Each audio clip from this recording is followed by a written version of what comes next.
Welcome to Freda Chando Analysis, ladies and gentlemen, and thanks for your amazing support to this channel. I take it with a measure of humility. With the same profound humility, allow me to request you to subscribe to our channel and click the notification bell. Please give our videos many likes. President William Ruto has really manifested a different kind of leadership from that of his predecessor, Uhuru Kenyatta. And one of the areas that the difference is key is the deployment of military personnel in key government state offices. Uhuru Kenyatta confessed that he realized there was a lot of corruption in the country.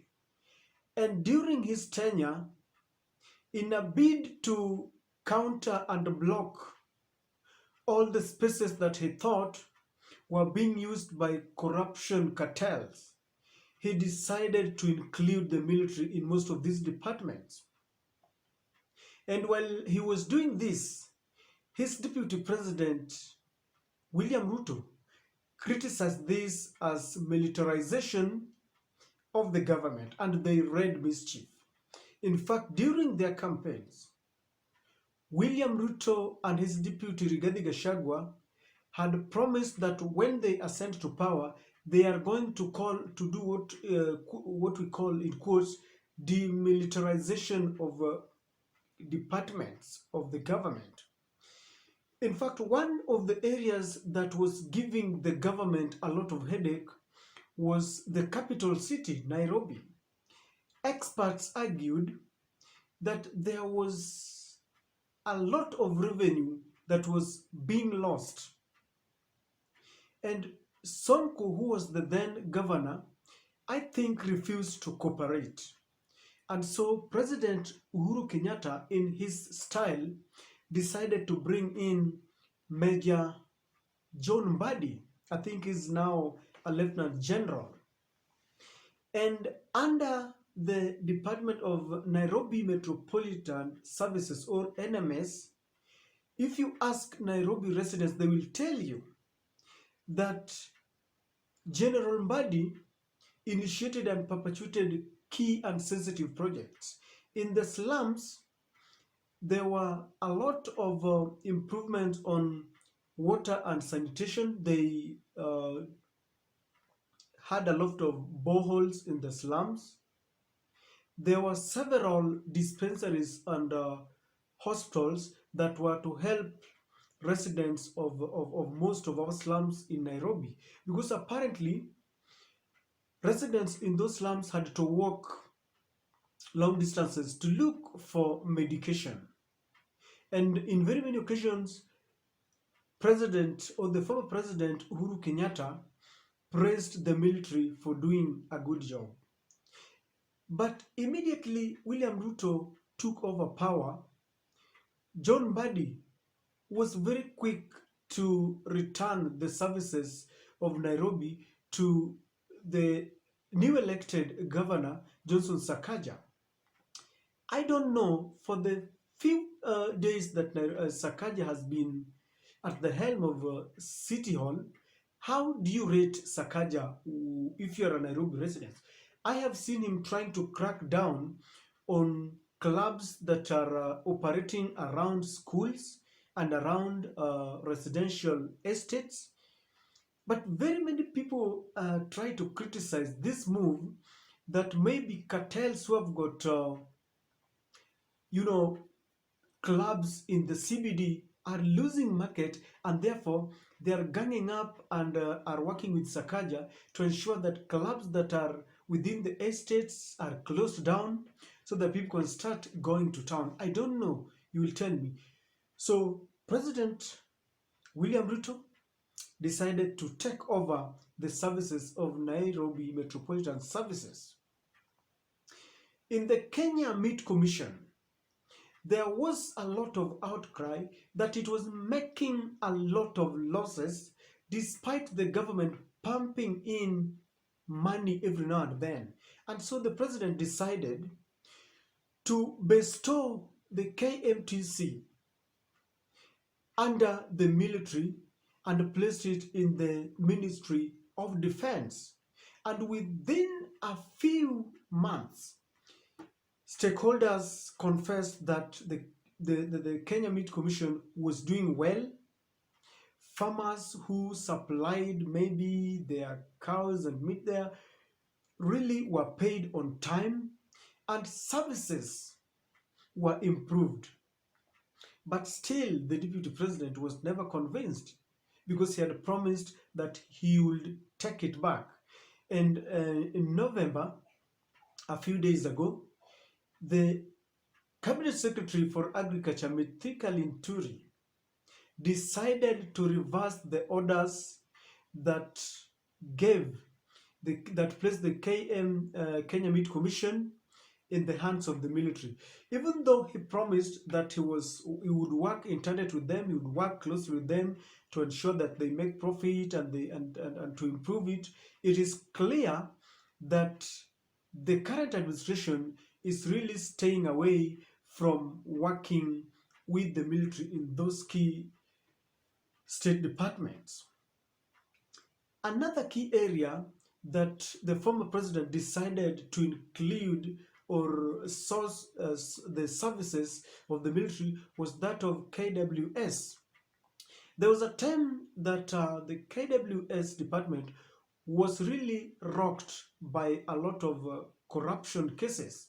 And so Mr. Uhuru Kenyatta decided to bring in military. In fact, there is the former director, the name is John Wigui Waweru. The appointment of John Waweru really elicited a lot of reaction. And very many people criticized the move because John Waweru is actually a military guy. So he was picked from the military and incorporated into the KWS to help run that department.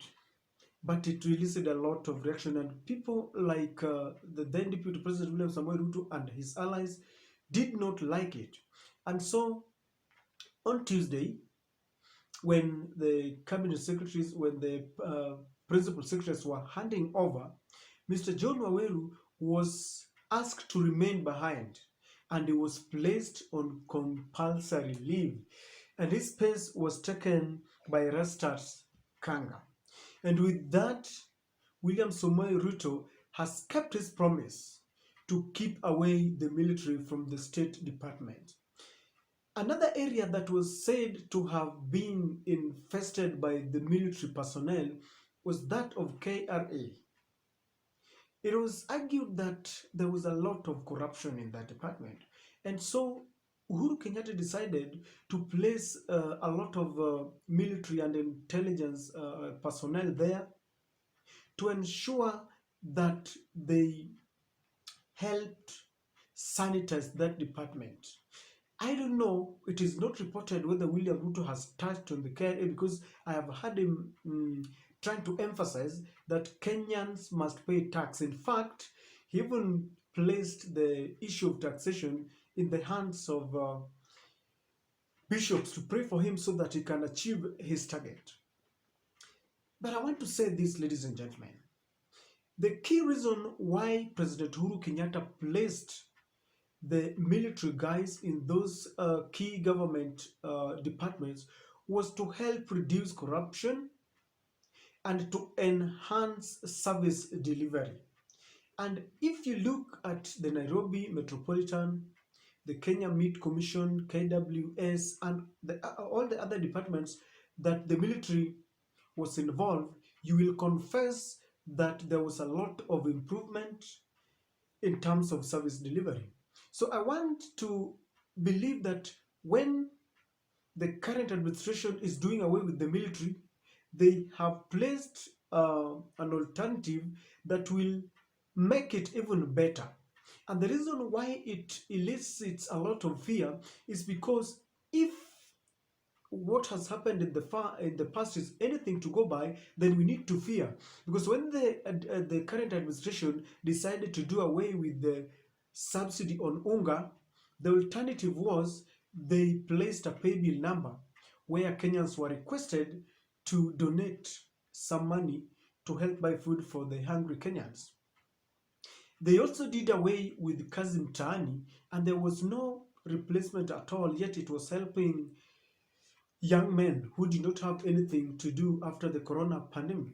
So we just want to believe that this is a well thought, program, a well thought issue, so that we don't rush. Even after doing away with the special service unit that was under the command of the former DCI boss George Kinoti, we realized that we left Kenyans in the hands of gangs, and they started robbing in broad daylight. So by doing away with the military, Kenyans are asking that we hope we are not getting from hot pan into the fire. And we are not doing this, I hope, just to ensure that we want to portray the previous administration in bad faith. Because if we continue with any obsession to make sure that we malign and paint the previous government in bad faith, it is the common wananchi who will suffer. If it is hunger, common citizens will bear the pangs of hunger. If it is insecurity, the common man Wanjiku will bear the pain of insecurity. If it is lack of money as a result of doing away with the Kazim Tani, it is the common man. So we want to call upon the president, and we believe that in his own wisdom, he's doing this based on evaluation and a lot of research that will not plunge this country into another mess.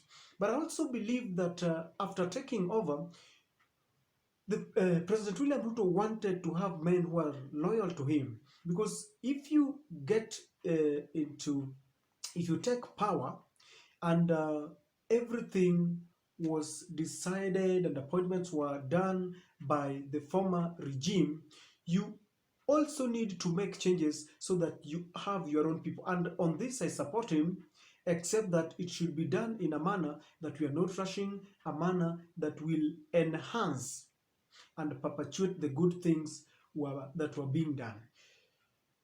Ladies and gentlemen, I don't know what you think. Do you support the replacement of the military with the normal personnel? And do you support the accusation that the former President Uhuru Kenyatta was trying to militarize the country? You tell me on the comment section on what you think, ladies and gentlemen. That is my take.